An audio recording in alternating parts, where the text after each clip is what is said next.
Well, How you ladies feel and about gentlemen, that? hey, that's a way to start. I don't know if you touting John Cena's return on my return, but ladies and gentlemen, boys and girls, children of all ages, uh, the Sideline Junkies proudly present to you the Saturday Night Wrestlemaniacs with the People's Choice Don Rodriguez. Once again, back in black.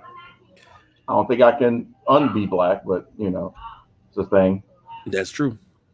Of course, you have me, the big guy KG. We're missing the Nubian Sumo tonight, who is under the weather, and I know in the show notes it says that's just Nubian, but because James is under the weather, and hopefully James, you get better because we need you back to keep Don in check. There you go, So, telling those lies. and then he could see himself live and in living color. I'm not the one that starts trouble about him. So you got myself, the big guy KG, the People's Choice Don Rodriguez, as I said. We are two of your Saturday Night Wrestlemaniacs, and we are here to bring you wrestling excellence.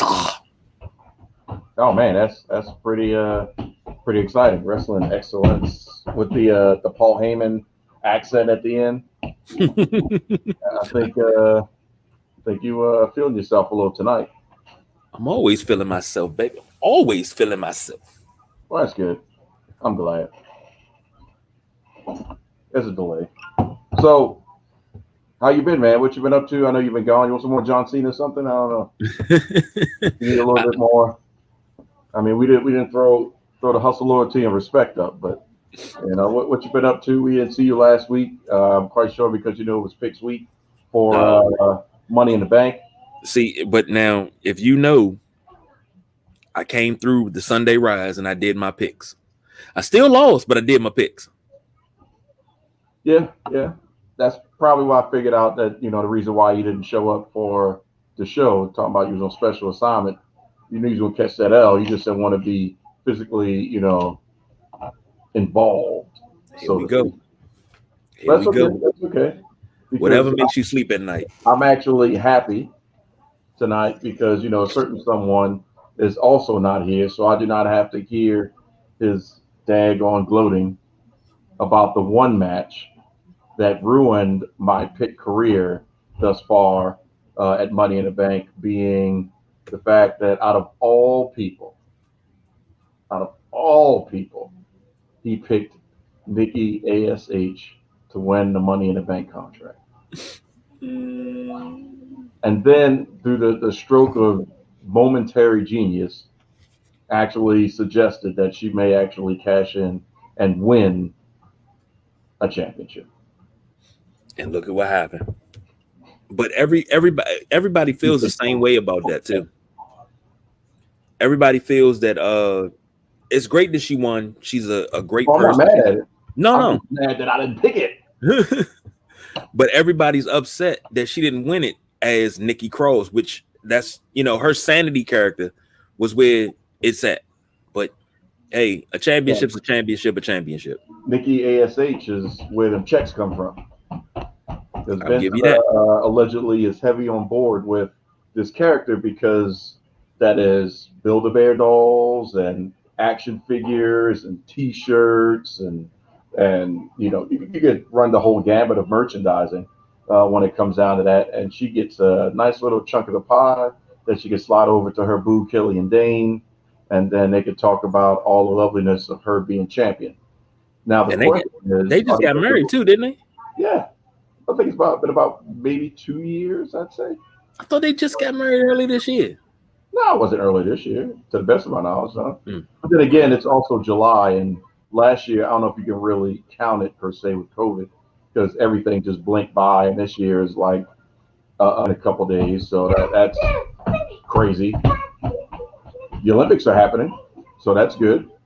There's no fans in the stands to cheer on and witness it, really, which is a little interesting as well. But everybody's got to do what they got to do. And then, amidst of all that, the Cena effect is taking place. So, just to put in perspective, before I ask you what your thoughts are about the Cena effect. Let's talk about money and buys.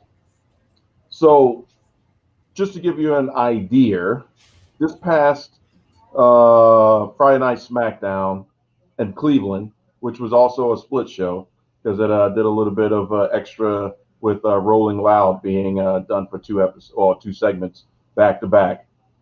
Originally had before Cena was announced, 87,000 tickets were sold. The moment that Cena came back, it jumped up to 94,000. I'm sorry, 9,425. In Pittsburgh, which they're going to before about 2 weeks before AEW gets there, they were at 6,442, and as of last marking that I could see, it's at 7,226. So it jumped up there. Louisville, Kentucky was at a little bit of a small 38, 35, but Cena kind of pushed that up a little bit to start with 4,532. And just to take it all the way down a little bit further out to the beginning of August, we right before we hit SummerSlam proper, in reference to a couple weeks and go home shows, they were pinned at 6,802, and then it jumped up to 7,375. So that was some big jumps there based off of some of the reporting that's been coming out from Wrestle Tickets. So the Cena effect is a monetary real thing in reference to ticket sales. It's most definitely a monetary deal when we're talking about merchandising because we went from not a lot of Cena T-shirts the past couple weeks that they've been live to hustle, loyalty, and respect being sprinkled all the way through, like some fruity pebbles, as The Rock would say. So, first topic of the day, the Cena effect, or what they're calling technically in WWE the Summer of Cena, which is started from Money in the Bank. That's going to roll at least until SummerSlam. What's your thoughts? What's your feelings? Is it necessary? Some people, being Roman Reigns, one of them who eloquently put that he can't see Cena because this is the same Cena that we saw years ago, which, yeah, it's true. It's the same moveset that we've seen from Cena. Yeah, it's true. The same promos we've seen. Yeah, it's true. The same entrance that we've seen. Yeah, it's true. But every time that happens, the WWE comes alive, and the pops that he got were deafening. If you couldn't tell from personal people tweeting out or what do you call that mess, TikToking it and all that other fun stuff, and what the heck is going on behind your head, little bunny? This is what I deal with. And then she takes off running. It's okay. It's all right. I could say something. I'm gonna go ahead and leave it alone. So Jonathan Cena. John Cena. Okay. Number one,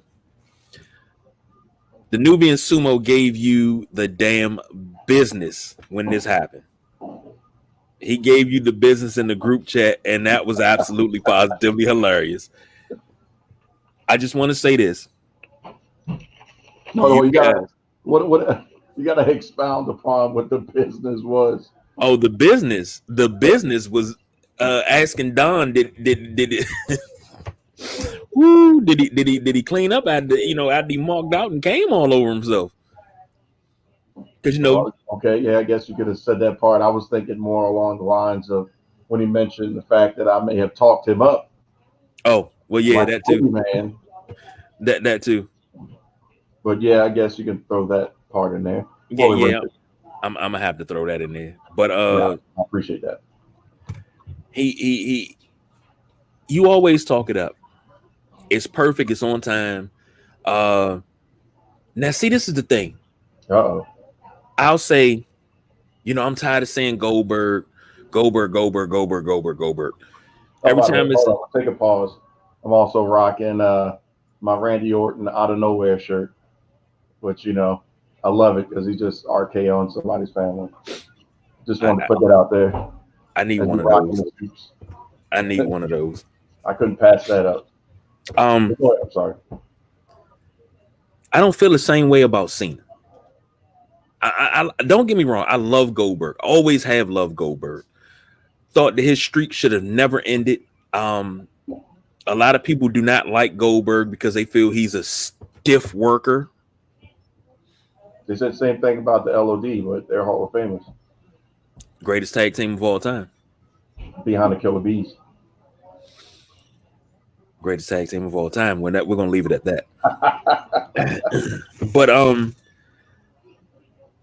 Cena doesn't have to change his move set because one thing, Cena can come back, and when you talk about it from a numbers aspect, when we talked about it, I looked at it from a numbers aspect. This is nothing but good money. Well, no, when we talk about it from a numbers aspect, you were stating your case as to why Brock Lesnar shouldn't come back. Yeah. And why you didn't think that Brock Lesnar was a necessary commodity in the grand scheme of things, even though he still has potential contract obligations. But you were not happy with him coming back until we started really looking at what the purpose and the reason for the season is, which is how much money he generates and ad buys and how many butts he puts in the seats, which we're seeing kind of with John Cena. When you know that you have big money there, you're going to watch. Case in point, we take it out of wrestling. Look at what Floyd Mayweather's doing. He said, I'm paraphrasing, he said, why would I come back and fight, matches with people and stuff like that, risk getting injured, when I can make 10 times more money for just doing an exhibition? You can't argue with that at all. If you making, for Floyd Mayweather, we're talking millions for, 3 to 5 rounds of an exhibition with somebody that 9 out of 10 we all know he could beat if he had to put that work in, then why are you going to go a full slot of rounds with somebody that's going to be trying to knock your head off? He's being smart. And that's the same thing from the WWE perspective. And we'll get into this a little bit later on from an AEW standpoint. But, bringing back John Cena is a smart play for 2 reasons. One, you got the fans back. So you got to get them energized. You got to show, you may not win the ratings, but if you can outsell in reference to capacity in a short amount of time, larger venues, then that still puts you way ahead of what any other federation or company or wrestling promotion is trying to do, because you're putting that money out, you're getting that revenue, you're doing everything you need. When you take over, you come into an area, you're pretty much taking over the territory, almost like old, and doing what you got. So that's in a nutshell what we were going back and forth about, but more so about Sir Brock of the Lesnar. Now, with Brock, I get what you're saying because Brock can hold on. Ooh. Okay, I'm all right. Brock can sell. He can do the same thing Floyd did. He can sell spots on his shorts. He has Jimmy John's. What's the other sponsor he got? Wow, it's been a while since I've seen. But he got sponsors out the wazoo. Yeah, and that's money right there. I get that. But that's independent. That's his money. Oh, WWE don't get it. Ooh, how you gonna get a share of somebody paying for my draws? Bro, you on my TV? I want to cut. You gonna give me a leg or something? That's him getting sponsored, and that also in turn gives them rights to be able to show it, because it's contractual that he can wear it on wherever. B, that also gives them an inside for a partnership down the road, because you've got a brand ambassador that you can work with and say, hey, look, all right, so we're going to promote you on our programming wearing this gear.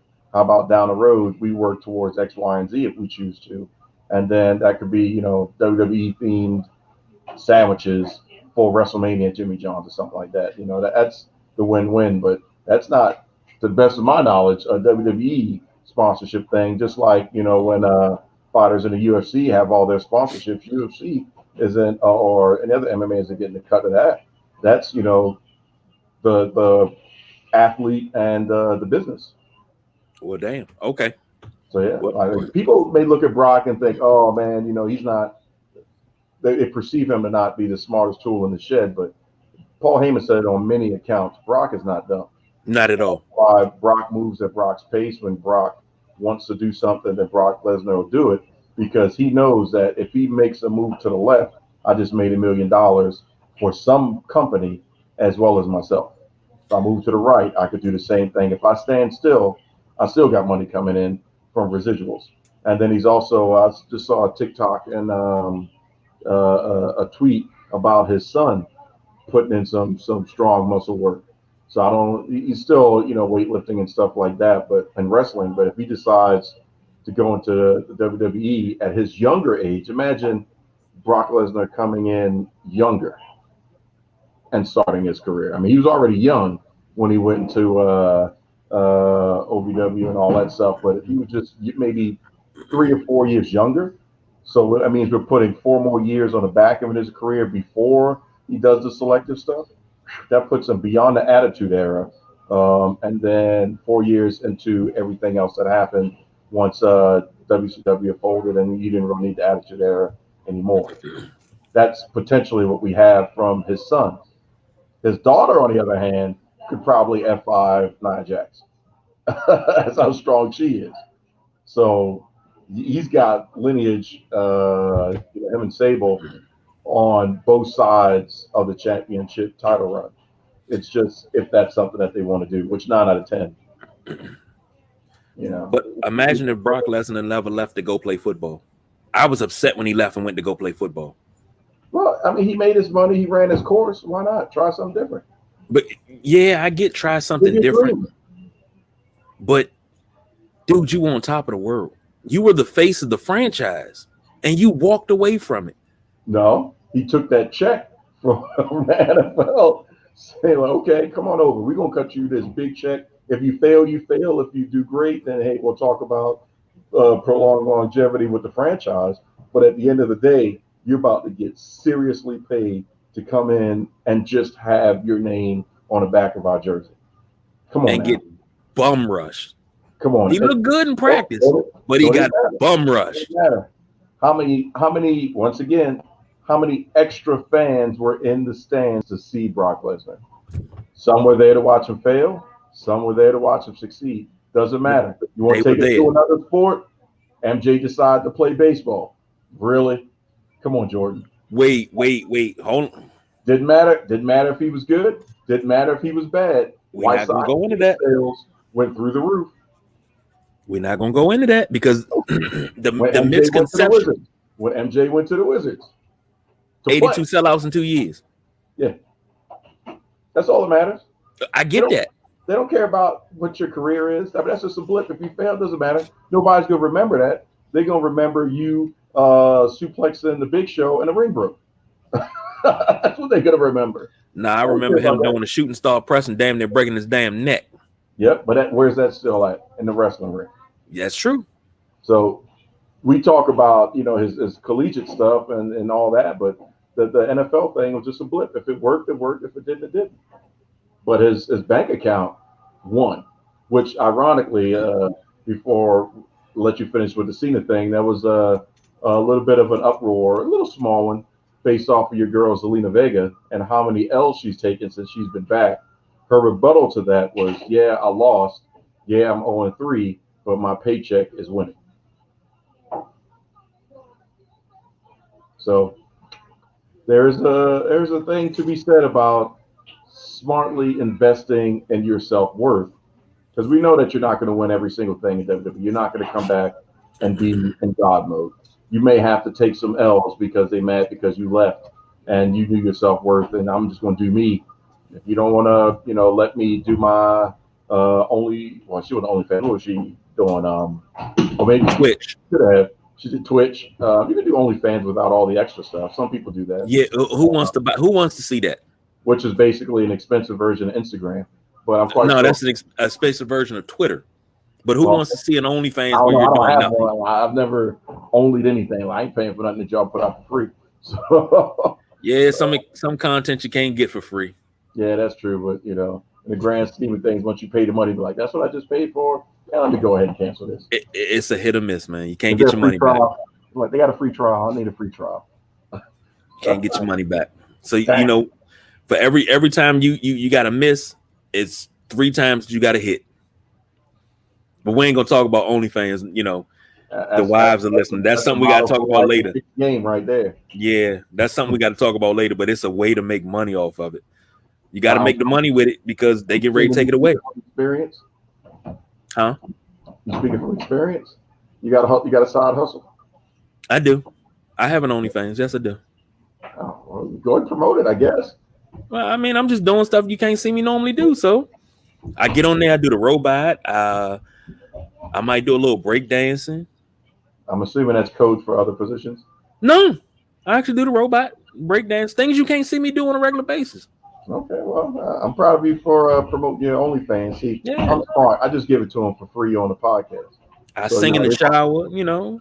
They've just everyday got the life. top half shown, so all we got to do is just cover the lower half, and then there you go. Only our fans seen it. See how that works out? See, only our fans seen it. I had something like that happen before. They called it the eclipse, but anyway. So that was that lunar phenomenon in DC, is what you're saying? Drop my pants. That's all. Lights out, ladies, and the whole room get dark. But no, Cena coming back, absolutely, positively, perfect timing. Because everything is kind of stagnant, but now you got fans back. That pop that he got, that was a genuine pop. Like that was, I wasn't even watching. When y'all said something, I turned it on. I was like, okay. Him and Roman could be a good program. If Cena shows up, even if he does promos every week, he shows up, does a couple run-ins, I'm good with that. But see, the difference with Cena and Brock, I'm getting more. Brock don't give me the run-in. Now, when Brock was Money in the Bank champion, that was the Brock Lesnar that I wanted. That's the Brock. And to your point, I'll never call Brock Lesnar dumb. I'll call him scared because he won't face Bobby Lashley. And I've been waiting about 11 years for that. He's scared. If you're scared, say you're scared. SummerSlam's in August, right? Yes. How many months is that the WrestleMania? We'll do a little bit of math on the fly here. September, October, November, December, January, February, March. What is WrestleMania? End of April? 9 months? All right, so that's long enough to have a baby. And also, you need to go ahead and set your clock. Have it start ticking down. They're not going to give us set your clock Brock and Lashley. Set your clock. Have it start ticking down. Where is WrestleMania this year, KG? I don't know where is. I know they're having a New Year's Eve show, but where is WrestleMania? Dallas. In AT&T Stadium, the largest outdoor toilet bowl in the world. So Jarrett's World. If we already know Stone Cold will be there, yeah. And you want to what's the score? Look it up. You'll do it faster. What's the capacity for a football game at AT&T Stadium? Did it go down? Hold on. That's not COVID, because I mean, you talking by then pulling out look like on Friday. Then that should be a full sell. Hold on, Jerry World capacity for American football is 80,000. 80,000. But it can be expanded to 105,000. Non-wrestling, 105,000. So that would be a Beyonce concert. What a record is a basketball game, a 2010 NBA basketball game. 108,713 people got into that stadium. I think Vince would probably go for as close to 200 as he could get. If he could hit that, that'd be something. Think about what they did with the Superdome. Not the Superdome, the Silverdome. That was 110. I hear you, Hogan. What was that, 110? Yeah, pretty close, a little bit over that. But years later they tried to say it really wasn't 110, but I don't want to hear that. If they do it right, and even if we didn't have COVID protocols, and they could get everybody in there. They could get at least 130 to 140 in there. I'm telling you, Vince will probably go from anywhere between 185 to 200. Well, they did And WrestleMania here's why: 32 there. Lashley and Brock. First main event for the men. Second main event, Roman and The Rock. That's 99% of your capacity right there. 99%. And that's not slighting the women. That's just 99%. They don't have no. The other 1%, which is no slop because we still talk to millions of people, is Becky Lynch and Bianca Belair. Oh my God, you read my mind. Oh my God. That is I was getting ready to say just that. Triple main event that, if done right, if booked right, WrestleMania would have to be a 5-hour event from non-pre-show bell to bell, and you would have to stretch those three out, every hour and a half in order to not wear the fans down from just popping through an entire show. But here's my question. You do that, and how about we switch that? A lot of people not a fan of the triple threat. You can do The Rock versus Roman Reigns with a run-in from John Cena. There it is. I mean, it could be, if they wanted to be cheesy and do that, you could have Balor show up, Cena show up. I mean, everybody. It could be a lumberjack match, But then again, that would also diminish The Rock. He doesn't need it. That's true. But the question is, would they have The Rock take the championship, or are they going to put? You can't even call it a rocket ship. You'd have to call it a transporter beam on Roman and have him beat The Rock. Because at that point, you're going like, a Dragon Ball Z, quadruple Saiyan, Super Saiyan God, 37,800, 999999999, Omni Slash. I mean, everything mode, because you're done. Roman, you're done. So that would be an interesting situation to have that happen. But that's where I foresee WrestleMania ending up, unless something crazy happens. But that's where if I had to book it, all signs are pointing towards that. All right, I'll give it to you. Becky would be doing the man gimmick, because that would be something that Bianca could play off of. Because right now, she's, what's the best way to describe Bianca's television personality? I guess I wouldn't call it sassy. Awesome. Yeah, I mean, I wouldn't powerful. I would call it timely, of the times of how you see portrayals of confident, overconfident women in that situation. I guess be a little bit more flamboyant and do your little thing and all that stuff. And you take that versus more of a traditional with the man gimmick, like a Ric Flair, I am the I am, and then you put those two together, and then that's what's going back and forth. That's what's promoting. That's, for a writer with common sense, that's writing gold right there. But then I would also give Bayley bullet points and let her do her own thing. And by now, Bianca should be able to do her own thing with bullet points and let them just cut promos. Like, let them free like Roman is being a little bit more free, because his line about missionary position, like what? Like, yeah, that I kind of agree with that. Cena is the same thing over and over. We haven't seen anything different since the prototype. But no, we have. You went from hustle. No, you went from the Professor of Thugonomics to Hustle, Loyalty, and Respect. Especially after he did the Marine. I jumble all that together, yeah.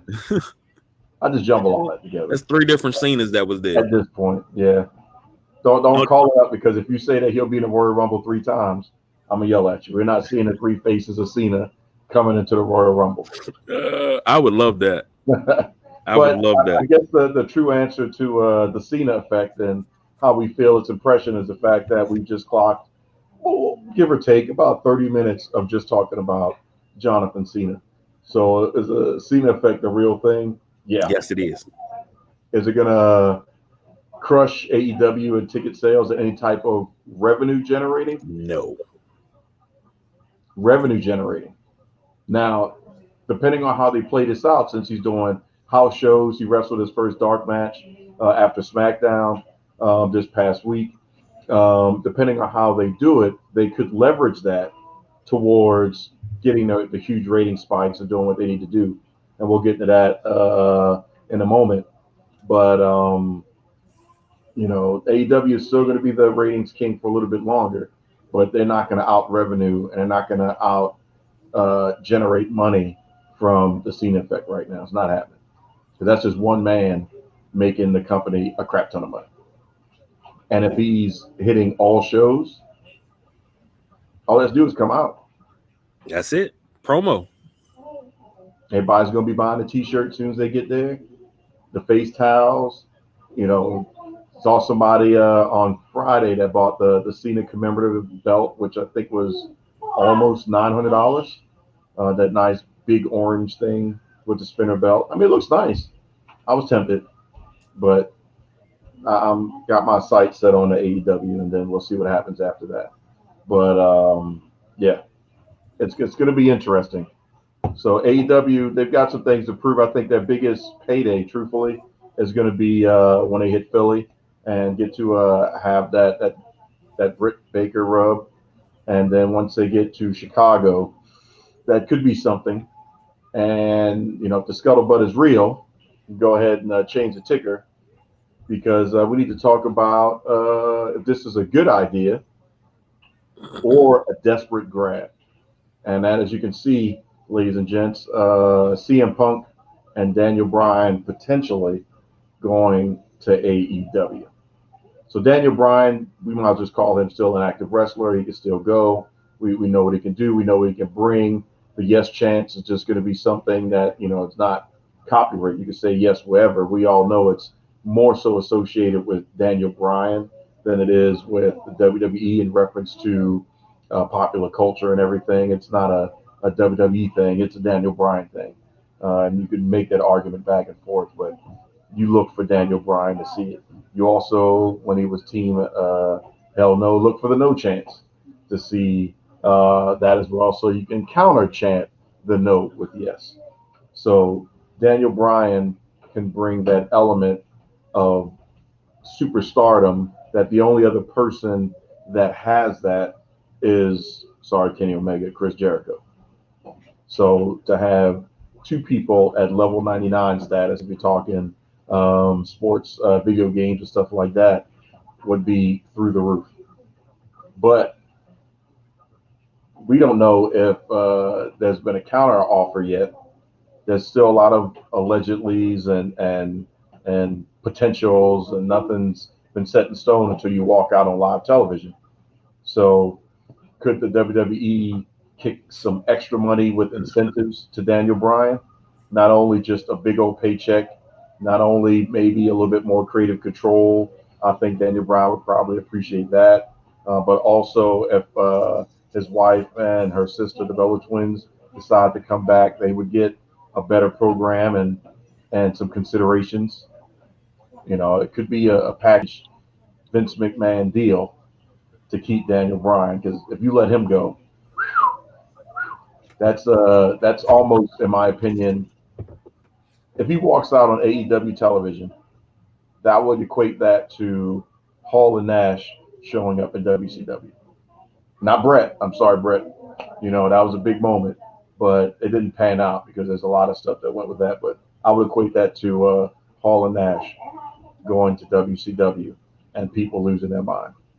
Bigger than Lex Luger showing up in the same week on Raw and WCW Nitro. It would be that big. But on the other side, you have CM Punk. If he's going to wrestle, we haven't seen that in a long time. We've seen him make a little masked appearances and things like that, but We haven't seen him work a program. We know he can work a mic. That's neither here nor there. We've seen him at WWE backstage get his, for lack of a better term, his monkey off and kind of get back into the swing of the WWE-ness of it with his unique commentary and perspective on the product from just I'm a fan perspective.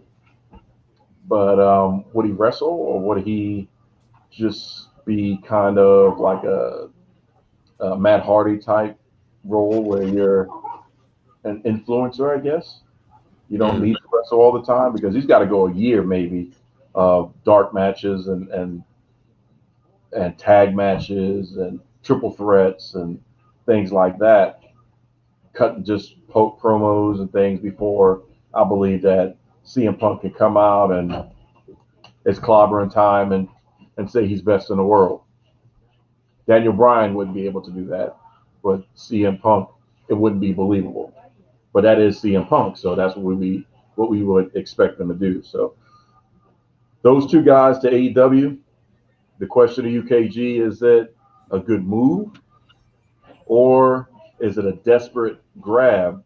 Because we know that in this road, and I guess you could really say we're on a road to WrestleMania now, with John Cena popping in and Finn Balor and 9 out of 10 leading towards the epicenter of The Rock and Brock Lesnar at the same time in the same pay-per-view again.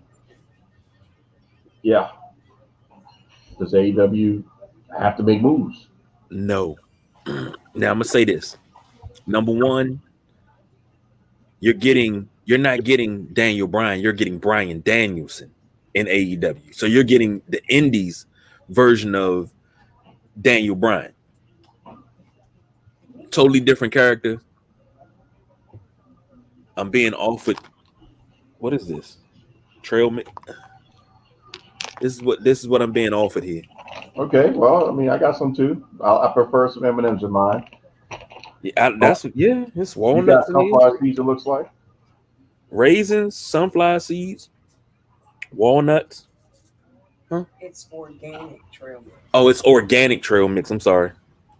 Well, that means mine from some organs too, I guess.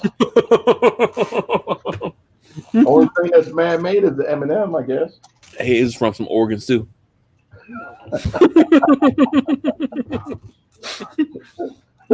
I just mean it just cost me more. Oh god. Wife trying to tell walnuts you are good on the podcast. You trying to say you need to lean down a little bit and only eat some twigs and berries? Maybe. That's okay. But hey man, we all need to drop that COVID weight. God damn. Yeah, boy. I picked up some that I lost. So I'm about to hit that hard. But you're getting Bryan Danielson.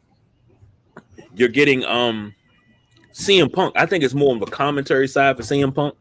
I don't expect CM Punk to wrestle like right away. Don't expect him. I don't expect him to wrestle at all. I'm thinking a bit. I mean, he's got to wrestle. That's a payday. That would be the equivalent for them of Brock Lesnar wrestling at WrestleMania. But like I said, it would be a 12-month, long-term, planting the seeds, investment. And then thus far, there's only one person I would put him up against. I would have to put the belt on Punk, and Punk would have to face Cody. I like that. I was thinking more of Hangman Page. Nah, because I think Punk would be able to cut promo well enough to force Cody to have to break, the rule. It's been long enough. Most people may have forgot about it unless they put it in vignettes. Punk would have to have destroyed MJF, put him to sleep. Jericho is Jericho, so he doesn't need to be involved, and he's been there, done that. But I think CM Punk's level of promo cutting would be just a thing to where Cody would have to go after the world championship. Now, he wouldn't keep it long, but, just the fact that he would have to contest for it. He could lose, maybe not. It could be by hook or by crook, or he could win. But, turning CM Punk heel would be a smart thing. because Lord knows we haven't forgot about CM Punk and Rey Mysterio and Lil Dominic yet.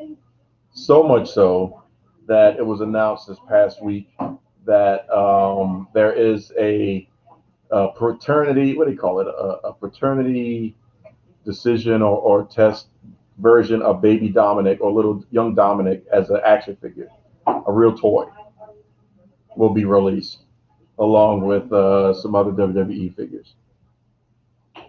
So, and it looks just like him too, with the hair and everything. It's like, oh my god! Now I would have rather if they should have did a 2-pack, because they should do the CM Punk thing, and then you should also have done the Eddie Guerrero thing. I would have had a 2-pack, but that's that. So it's going to be interesting. I think Chicago's the date. When we get to, I believe that's All Out, right? That's the All Out pay-per-view. I believe so, if So I'm not mistaken. if we don't get both, we may get one, or one may show maybe 2 weeks before, and the other shows the night of. Because Daniel Bryan's non-compete ends in August, I believe. Let me ask you a question with that. What's the point of it? The non-compete? Yeah, what's the point? It's a grandfathered effect now. From back then they were doing it from the territory perspective, but then for WCW perspective, because that all became more solidified, I would say, during the 83 weeks that WCW was dominating, because they weren't thinking about a lot of that stuff back then was handshake deals and just off the cuff trust and stuff like that, and calling Vince and saying, hey, they're offering me this. They're like, well, I can't pay you that. All right, Vince, I'm just going to have to take it. And then they show up a couple days later. Mm-hmm. They've only been off TV maybe a week. Rick Rude. Yeah, so that was something that had to become paramount, because you can't have top talent immediately leaving and going, especially when you have to make sure that contractually they're aware that they can't go in and be any official version of their WWE character that they didn't set up and do themselves before WWE.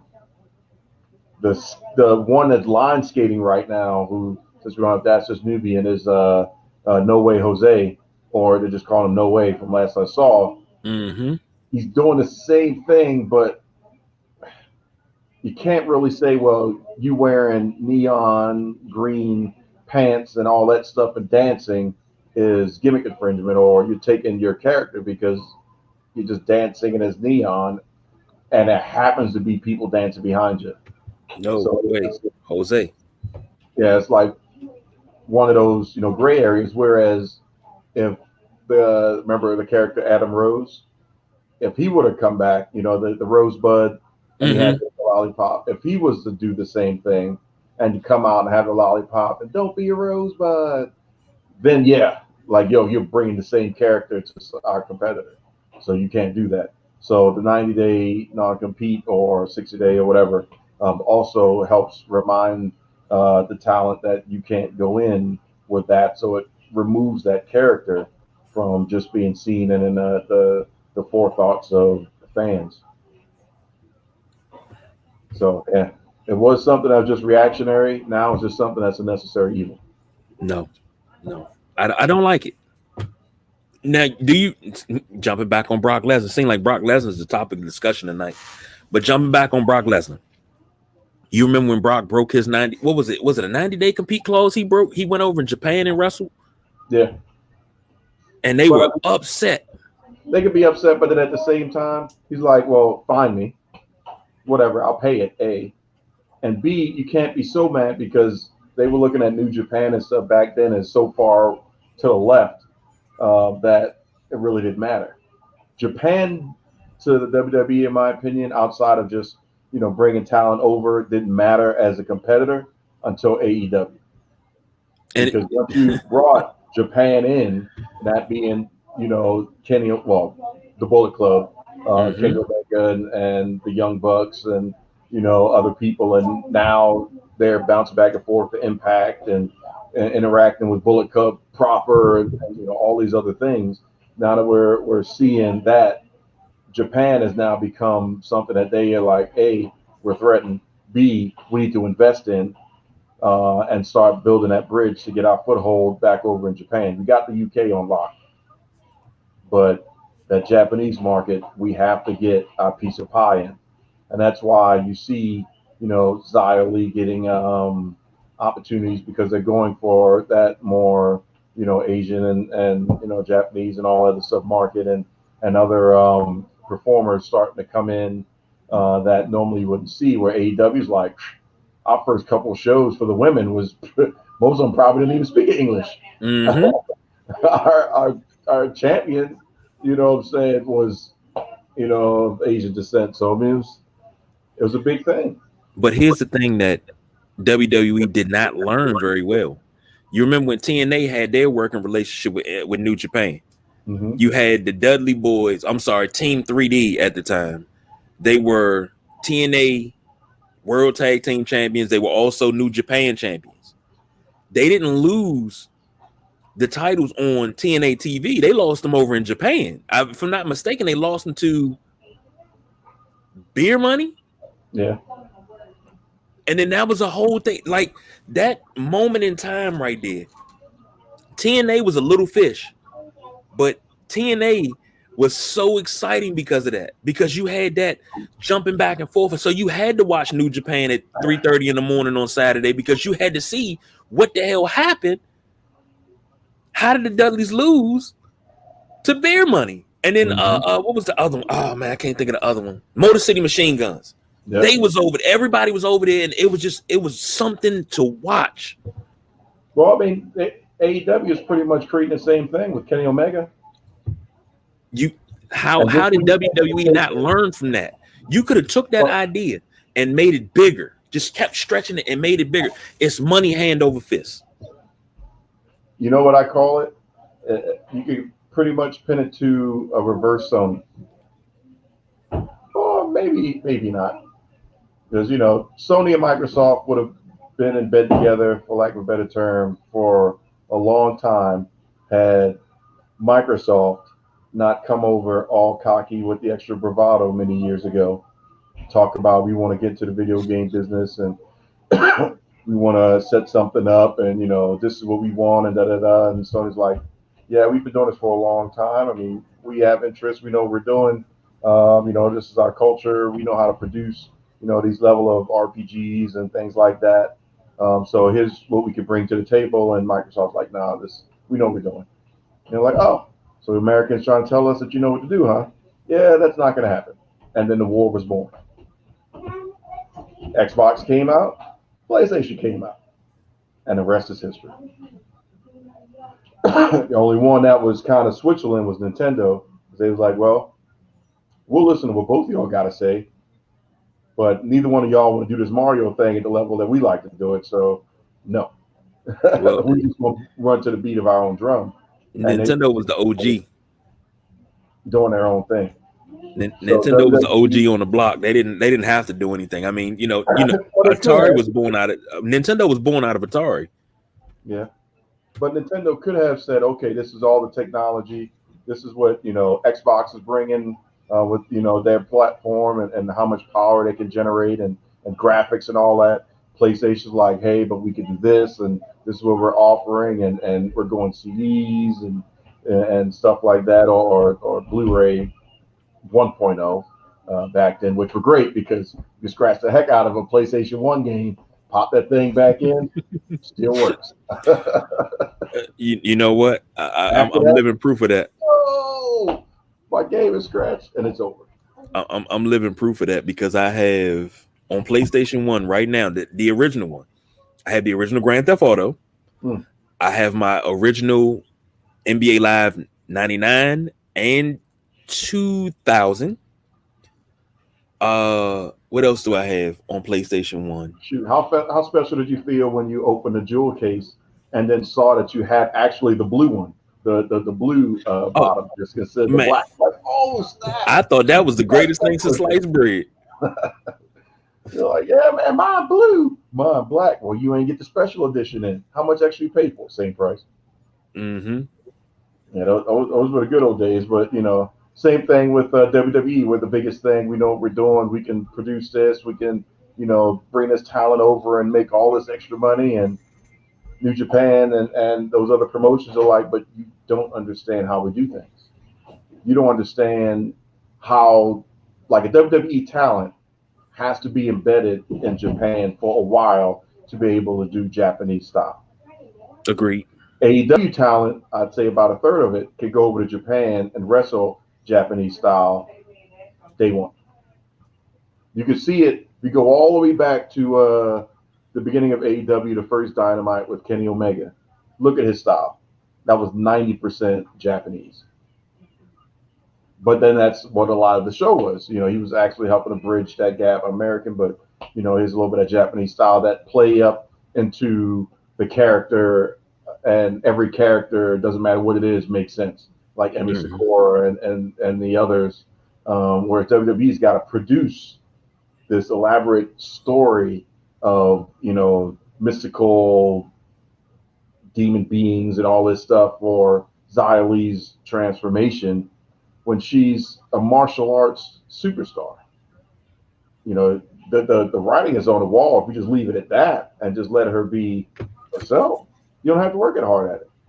But that's just what they do. See, that's where the problem lies. When the writing is on the wall, they can't read it. When it's time to write, they can't write. That is the biggest problem. And yeah, WWE may be the biggest in the business. They didn't crush everybody. What they didn't crush, they absorbed. They absorbed well, not NWA, but they absorbed AWA, WCW, WCCW. They absorbed Stampede Wrestling, all the territory. They absorbed all of that. And but then now, what they do, then give them any resemblance of themselves. Exactly. Biggest violation of that was ECW when they decided to bring that back, and it wasn't ECW. It wasn't Extreme. It was character CW. Yeah. They're more concerned with what everybody else thinks. And I get it. Vince is absolutely positively a genius. I'll call him a genius. But one thing he doesn't do, he doesn't listen to the people around him. You can look at that with... Well, no, he listens to some of them, but some of them are just as conditioned to the McMahonism as he is. Because it's already well known that he doesn't watch any other programming but his own. So that's good, and that's also bad. So the information he's getting, if somebody has the courage to tell him about what they saw at AEW or even what they did in NXT, then he'll say, well, if he believes it enough, let's give it a shot and put it out there on TV. If it flops, it flops. If it flies, it flies. So that's pretty much how that breaks down. Versus, well, AEW is kind of, with the exception, if we remove Tony Khan out, they're all performers that are running the place. Mm-hmm. So they're looking at it from a performance standpoint of, okay, if you bring this guy in, I saw him doing this, this, and this. Yeah, he may not look like, $1 million. He may not be the Titan and all this stuff, but he can give us a new perspective and a new voice and a new sound and a new flow. Case in point with that, Eddie Kingston. WWE would never bring Eddie Kingston in. He's just not their guy. We know that. But he had a shot at AEW that he took full advantage of, and he brought Eddie Kingston in and was him. He was himself, and that took off. But you know what? The biggest problem that Vince has is that he only watches his own programming. You have to see what your competition is doing. I think that, and he look at what he did to Karrion Kross. Come on, man. You come up to the main roster as NXT champion and you get beat by Jeff Hardy. No disrespect to Jeff Hardy. No disrespect. Yeah, nobody was expecting that to happen. Look at what he did to Keith Lee. And I'm not saying that was all on Vince, but look at what happened to Keith Lee. Keith Lee came up to the main roster after winning the North American Championship and the NXT Championship on the same night. Was it? No, that wasn't the same night, was it? Did he? No. No, Was it the same not, night? not on the same night, but I think it was back to back. Back to back. Yeah. But here we are. We talking about now. I think Keith Lee was out because of injury or what have you. Whatever he was out for, I'm glad that he's back. But that momentum that Keith Lee had coming up to the main roster from NXT is the reason Vince should have said, you know what, keep that going. I don't give a shit what you do. Keep that going because he's white hot right now. We got to keep it moving. And don't change the intro. That's it and that's all. Keep They letting him lost. do what he was doing. They lost his fans as soon as they walked in. Well, he walked in, and we heard "Bask in His Glory," and then there was a different song. Like, what the heck? Now, we'll say this though: Roman's song is starting to grow on me. It's starting to grow on me, but it's only because of Roman's timing with the current set. When it was Thunderdome era, it just, I don't know, I just wasn't feeling it. But the fact that you got fans and you got a bigger stage and he's got more time to walk down and do things, at the pace that Roman is doing it, that theme actually is fitting of him, even though I miss the Shield thing, but I think the Shield thing would would not give the same vibe as a heel with him coming out to that because it was more aggressive and I'm coming out to destroy you and things like that. But if you're the tribal chief, if you're the head of the table, I don't need to fight. That's what I got these two for. That's I true. don't need to take your challenge, John Cena. For what? You just popped in. You probably gonna pop back out. I don't need to do these things. So I'm more regal, for lack of a better wrestling term. Like Booker T, I'm coming out there as King Booker. So everything's a little bit more purposeful and slower. And I got to do all that stuff in the ring and work all that out because I don't need to come in and,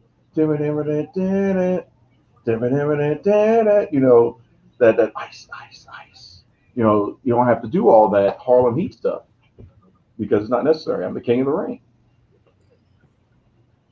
So yeah, that's a lot of interesting thought right there as we're thinking about whether or not it's. I mean, I'm happy to see if CM Punk finally comes back to wrestling. It's been long enough. Daniel Bryan is a jewel. So if anybody that gets that is automatically the worth of their company is going to go through the roof. But now it's time. We kind of touched on it. Time to get into the last segment. That is now that everyone is live, meaning that we have butts in the seats, the crowd is back, baby. How are we enjoying the shows? Because we saw in the first Raw, we just talked about a little bit earlier, Nikki Cross last. Nikki, I swear one day I'm waiting for somebody to say Nikki ass. I'm waiting for it. That's probably why they have to keep spelling it because I'm waiting for that Freudian slip. But Nikki ASH cashing in, and I'm like, oh my God, there's no way Charlotte's gonna kick out.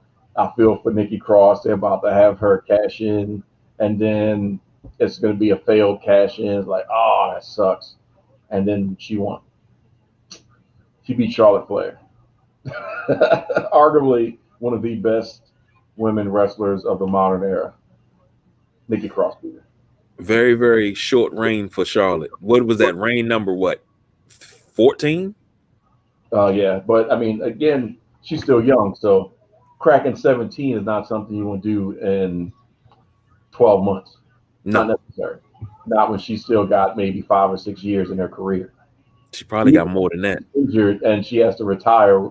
Let's say, heaven forbid, something happened to her, she has to retire. I'm quite sure they would probably have her hit somebody with a steel chair, get the 1, 2, 3, and retire the next night. Just get that. Like, you gonna get this. I don't foresee anybody, even John Cena, unfortunately, beating Ric Flair's record, even though technically, we talked about it before, Ric Flair has more than 16 World Heavyweight Championships. He's actually 19 or 20, depending, because a couple of the overseas championships are still debatable. But even still, he's more than 16. Read his book, you'll know. So we saw that happen.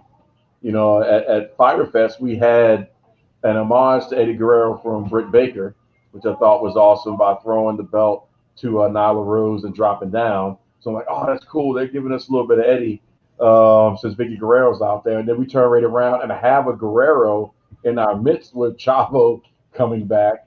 Like, man, the pop that Chavo got was huge. Unfortunately, him trying to go heel with Andrade, you can't take that heel. You can't switch that to heel, not Chavo that quickly, not with just having the words Guerrero and a male being attached to somewhere and some promotion. So that was, pretty crazy. Plus the Orange Cassidy Sting thing was, man, that was just something to behold. And then, Edge, excuse me, Edge and Seth Rollins, their promo this past Friday, man. Some people say, that thing about living your best life. I'd say Seth Rollins is living his best promos because the interaction that we had with Edge, I think Edge was surprised at how well Seth Rollins delivered that. Almost to the, I mean, I thought Edge was going to freeze and get lost in the sauce, which very rarely have you seen because Rollins was just that good. And then, WWE still, we're talking Cena. Cleveland has always been good to Cena. So we didn't have any issues there. Debut of Tony Storm. And she did a move that, if you call it nothing more than what the fuck, because it was just like, bam, like, oh, snap. I need to see that again. Look, you said whoop bam, and I lost the mic and everything. You scared the hell out of me. She took Zelina, twisted, flipped her, cutted her, I guess. I don't know what the heck, stun her. I don't know what the heck that was. But look at, if you haven't seen it, just look at that finish, that finishing move. And I'm like, man, if they don't put that in the game, please, I need that as my finisher for real. So I can't wait to find out what that's called other than thick thigh. I don't know. But yeah. So that's just a couple quick high spots from all the majors. Oh, and then I failed to mention on the NXT side of things that allegedly, because we didn't see it, but allegedly, William Regal got choked out. So we may be getting Samoa Joe versus Karrion Kross very soon. And maybe at the NXT TakeOver the night before SummerSlam. Got an idea that could be something. And I got an idea that could put Samoa Joe as the champion, which will free up young Karrion Kross to officially be on the main roster. For what? To be buried? Hey, man, I'm just saying. He's just going to be on the main roster. Yeah, on the main roster getting buried. Yeah, but I mean, main is main. It's on the main, though. I'm on the main roster. That's like saying, yeah, I'm on the team, but I don't get to play. Yeah. As long as he could do a Aleister Black and hope that they somebody forgets to have him sign the 90-day and keep it as a 30-day non-compete, then he may have a light at the end of the tunnel. But we'll see what that program is going to be. So everybody's live. That's what we had this week with every show having live fans. And even on the Nubian standpoint, TNA and everything, or Impact, I still want to call it TNA, sorry. Impact having live fans as well. So as we wrap up, people are out. They're doing their thing. Yeah. They're buying tickets. They're stacked, packed, jacked, ready to watch, popping, losing their minds, 14, 18, 16,000 strong, going crazy and giving us the reactions and falling behind people that, good or bad, that we want to see happen. To which I can't wait for this potential face turn before I let you say something of Baron Corbin. A face turn of Baron Corbin. That'll be the worst thing he could possibly do in his career because the dude is a monster heel. Like, he's so bad. Think about it. They had to strip him character-wise so far down in order to give him this opportunity. They've already set up the face tag team between the Dirty Blondes of Rude and Ziggler versus him and Kevin Owens for next week. They've laid the foundation with Ruben Ziggler mugging him, Mm. so it's working. Now, what they do with that is going to be interesting. That's the question. Could he win the Royal Rumble and people lose their mind, especially if he goes in at number one and he's like, oh my God, he finds out, he wins a tournament, but then that tournament ends up being to be the first entrant, and that's how that storyline is going to go. So now he knows that he's the first entrant going into the Royal Rumble, and he's all depressed, but somehow ends up winning the Royal Rumble. So between the beginning and the end, the fans almost like a Rocky movie, and Hmm. Rocky versus Ivan Drago. We go from whatever they were saying in Russia to Rocky. Now they're rooting for Baron Corbin. It's possible. I must break you. Yeah.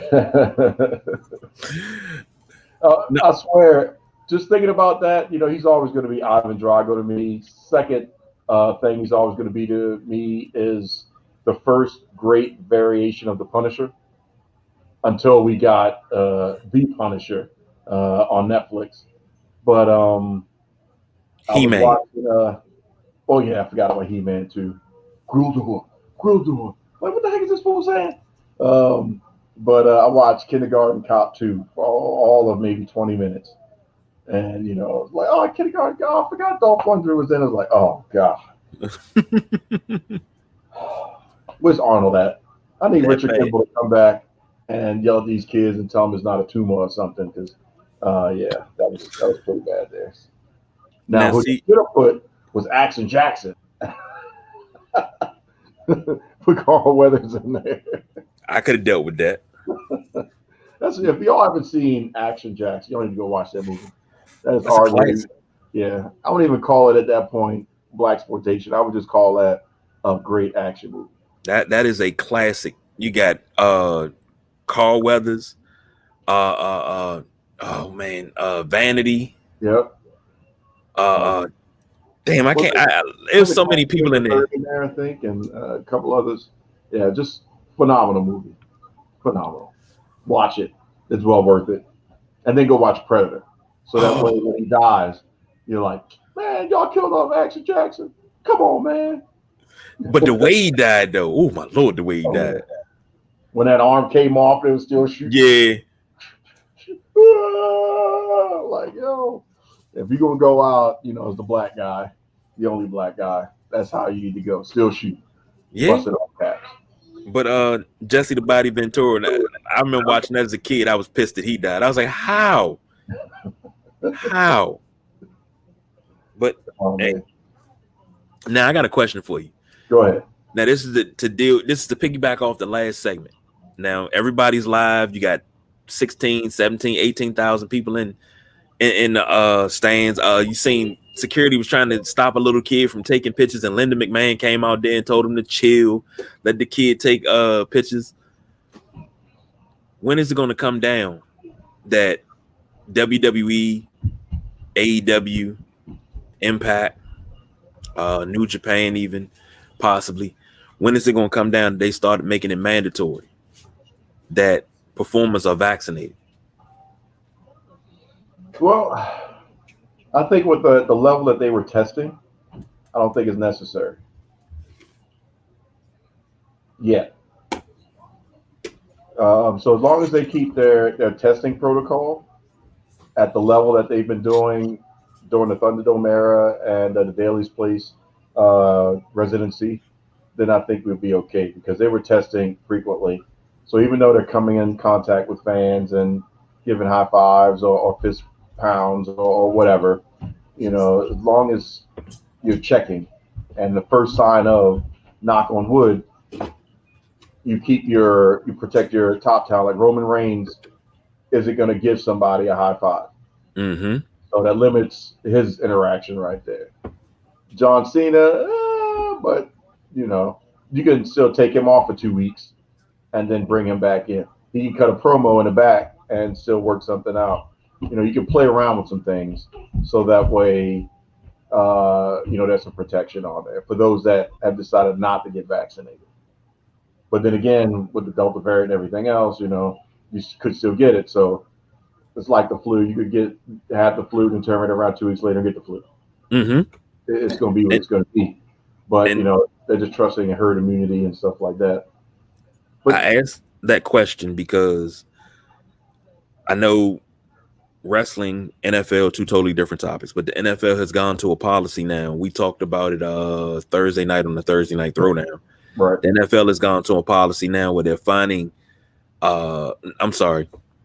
any game that's canceled and can't be made up during the 18-week schedule, the teams will not get paid and there will be fines levied. So it's pretty much kind of sort of the way they worded it was kind of dirty. If there's an outbreak among unvaccinated players, but here we are a year and a half, and like I said before, if you really want to get technical, we've been in this almost 2 years, because it started in about October 2019 with the flu strand A and flu strand B, and they couldn't figure out why this strand B or strand A was so powerful it was killing people. So we've been in this going on 2 years, and yes, you have unvaccinated people, but here you are with a vaccine, and people are taking the vaccine and still popping up COVID positive and winding up in the hospital left and right. Yeah. So I want to know if I'm thinking like, okay, WWE, it's all about money. If I don't have to cancel any games, any shows because of a COVID outbreak, I make more money. It's not about health and well-being. I'm expecting WWE, I'm expecting AEW, I'm expecting everybody to protect their bottom line and do this. I just want to know how soon. Do you see it on the horizon? Like I said, I don't think so. Just because they have the luxury of being able to have somebody on the show and not have somebody on the show, and based off of what they are being more, even though AEW doesn't want to say it, more entertainment. You can cut a promo on your phone at home. We do it all the time, and still be relevant and still build the storyline and be on 2-week quarantine. You could do something in your backyard. You can, be at the grocery store walking through. They could make things happen to still be able to do it. The NFL is a different beast. I mean, if you got two wrestlers on the WWE side of things or AEW, whomever, and a ref in close quarters at that level, everybody else can move out the way. They're still more than 6 feet away because you're inside a 20 by 20 ring, so they're safe. And they've even pushed back the barricades for both programs, so that way the fans are not right up. So even if you were to do a suicide plancha onto somebody, they still have to propel to the guardrail, opposed to the guardrail being right there, and you're getting hit because you hit the mark on the move. But on the NFL side of things, I mean, just take it to the baseline level of formation. People group together on offensive and defensive line that close. That straight right there is we on top of each other, sweating, breathing, winded, whatever's happening that you can't see when they're not mic'd up. Then some more people behind them that's on the line. And then guess what? These two lines are going to come like this. So now we're merging sweat, cough, this. Really? And then you don't have time to be like, oh, man, hold up. Yeah, that's true. We're going from that to we're in the line again, same lines, doing the same thing, go. Back to back to back to back. It's just, I would call that from the NFL a smart, common sense way to say if you're not going to be vaccinated, you can't, make things happen to the level that you didn't control your team to the point to where you can't have enough people on the field. That should be on you at this point, because we're smarter now. We know that if you're in these situations and you're doing these things and you're operating outside the bubble, that potential could still be there until we're really at a damn near eradicated state of worrying about this stuff. Don't let the fans in the stands fool you. They're far enough away; they ain't getting it to you, and you're not getting it from them. But that dude that you're looking at, that you're supposed to lock up with like this and push him back, yeah, he's probably going to give it to you. So I kind of agree that it needs to be that, but I don't think the wrestling side it's necessary yet.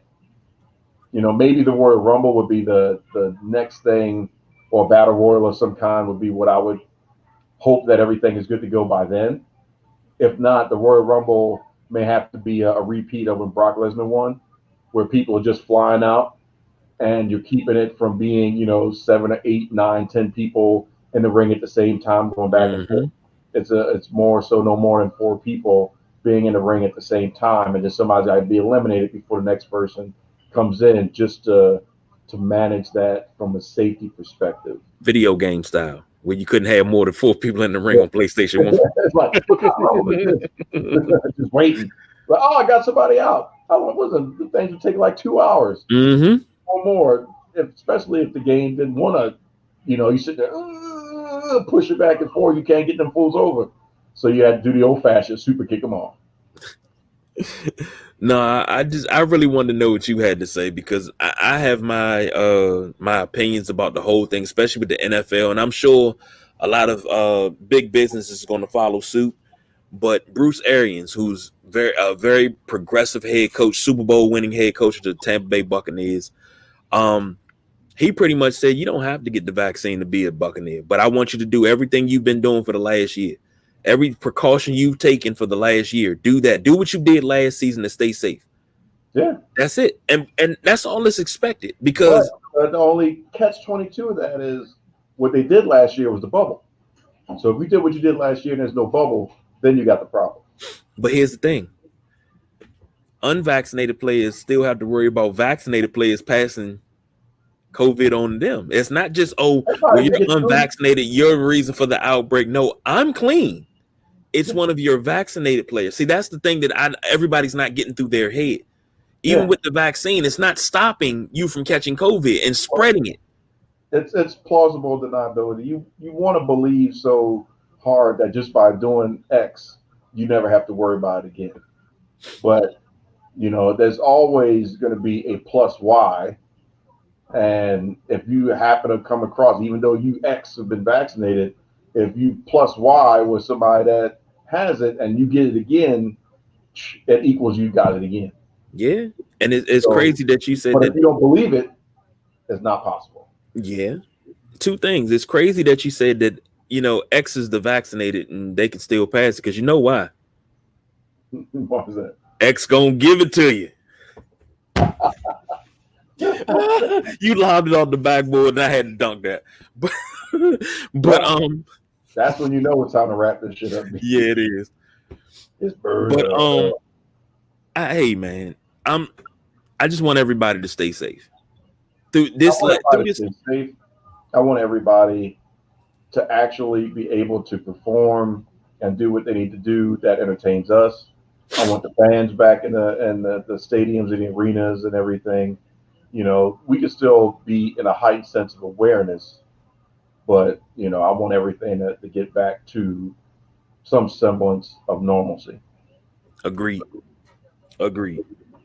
So, but then again, also the state of if we're going to talk football really quick before we log off, I think the state of this upcoming season is going to be real interesting, considering that we're now have enough time to have off-season trainings and all this other stuff and preseason practices and everything. So, Tampa Bay may be talking about do what you did last year, but yeah, everybody is doing what they could not do last year. Mm-hmm. So, and that ain't just football. Kansas City that they faced at the Super Bowl, they're not going to face the same Kansas City that they faced before the Super Bowl. That's true. Shoot, you talking about a Kansas City team that's well trained and practice up with Mahomes at the helm, going up against Brady, who's just the GOAT, resting on his throne. Yeah, that's going to be interesting. Yeah, he did a little flex the other day. He held up his hands and all them rings on them hands. I'm like, damn. Oh yeah. So I think, in my opinion, they don't have the luck. They have the uphill battle this year because there's a lot of young, hungry talent that didn't get a chance to get their shine on last year because all they had to be was, hey, you were signed. Congratulations. Here's our playbook. Learn it. And let's go play some football. Mm-hmm. that was your life. Now it's here's our playbook. let's really put this work in. So, That's true. man, like teams that people wouldn't think would be in contention, like Washington, I think would have a shot, not just giving a rub or anything, but and as a lot of good teams, I'm still going to say the Ravens all day long. Um, but Jackson, I think, is getting impatient, so I need to make some moves and get some stuff popping off and be more. But there's it's going to be interesting before we get to these playoffs to see how these teams play coming out of being fully practiced. So Well, Brady, Antonio I, Jones got to be ready. I'm gonna tell you this. The Ravens and the football team play every preseason. So I'll tell you this. I mean, it ain't gonna mean nothing. So Did they say I that do. that game's going to stick? Are they going to keep that? The Yeah, Washington football team? it's the last preseason game of the No, I'm saying, preseason. are they going to keep the name or are they still looking to No, change? they're gonna change. Okay. They're gonna change. They said They're supposed to do it this year. they said they're probably gonna wait till 2022. Oh, okay. And because it's a lot of things going on, Too we much might be getting a new merchandise is stadium. already out that's selling. Everybody's shooting for Red Wolves. That's what I would like. I would love Red Wolves. That's the name I submitted. I submitted that on behalf of the boss, BJ. I had to. He broke it down What does to the me. have to do with DC? Red Wolves are a native to this area. Really? Okay. Mm-hmm. So somebody said Red Wolves. I was like, what the hell I got to do? We're in the city. But looked it up. They're native to this area. Oh, This is the wow. area that they're native to. So it works. And then, BJ broke it down. He was like, you call the stadium the Wolves Den, and other teams come in and everybody start howling. I'm like, dog, that's that fear mount. That's that fear right there. We ain't had fear like that since we left RFK. Yeah. Man, that's what I want. Okay. That's what I want. I can see that. But I'm gonna tell you this. If I'll say this now to you, if Washington finishes with a better record than Baltimore, put a Harrisburg on it.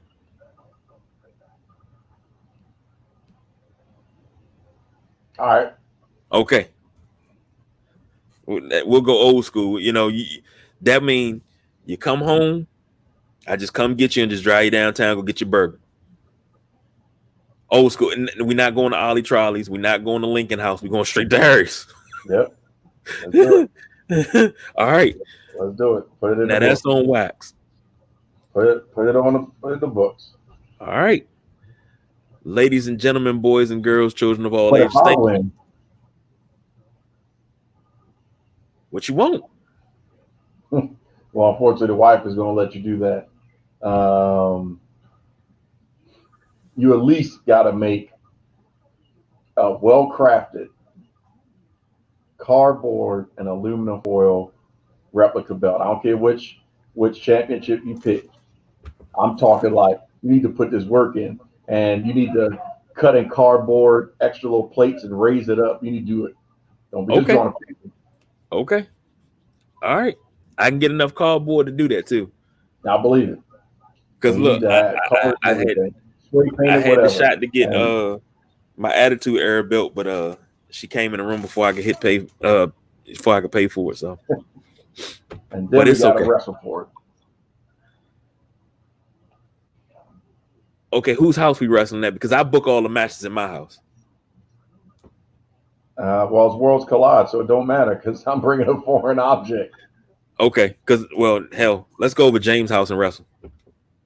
Oh, no, because I'll probably forget about you and just beat the crap out of him. Oh man, ladies and gentlemen, boys and girls, thank you for joining us on another episode of the Saturday Night Wrestlemaniacs. Oh man, it's good to be back. James, I hope you're feeling better. We need to wrap off, man. Got that going. Beetlejuice on the news, man. God damn it. You need to end this, man. Diversify your bonds. Konnichiwa, bitches. Beetlejuice, man.